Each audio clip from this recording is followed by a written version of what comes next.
Aujourd'hui, on parle d'un sujet qui concerne potentiellement des millions de Français. Imaginez, vous êtes abonné chez Free et du jour au lendemain, votre IBAN se retrouve sur le dark web, accessible à n'importe qui. C'est plutôt effrayant, non? Eh bien, c'est exactement ce qui vient d'arriver.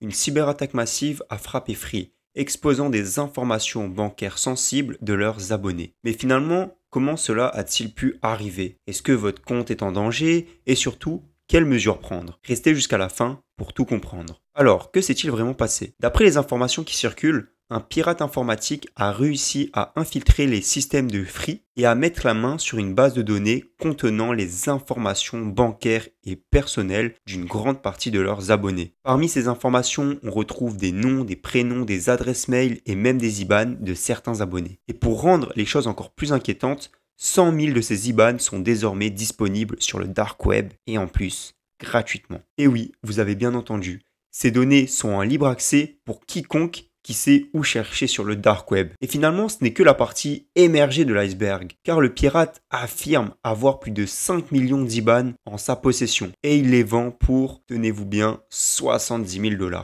Vous vous demandez sûrement, qu'est-ce que ça change pour moi? Après tout, avoir un IBAN ne permet pas de débiter un compte sans autorisation. C'est vrai, pour prélever sur un compte, il faut un mandat de prélèvement signé. Mais c'est là que ça devient inquiétant, car l'IBAN n'est pas la seule donnée divulguée. Ces informations sont accompagnées d'autres données personnelles, comme le nom, l'adresse mail, en d'autres termes, toutes les informations nécessaires pour les tentatives d'hameçonnage, de fraude ou même d'usurpation d'identité sont entre les mains de cybercriminels. Imaginez recevoir un mail qui ressemble parfaitement à une communication officielle de Free, vous demandant par exemple de vérifier vos informations personnelles. Avec ces informations en leur possession, les hackers peuvent créer des arnaques d'une précision redoutable. Free a réagi et a confirmé l'incident de sécurité dans un email envoyé à ses clients. Dans ce courrier, Free explique que cette attaque visait un outil de gestion interne qui a permis aux hackers de contourner leur système de sécurité. Les clients concernés ont reçu une notification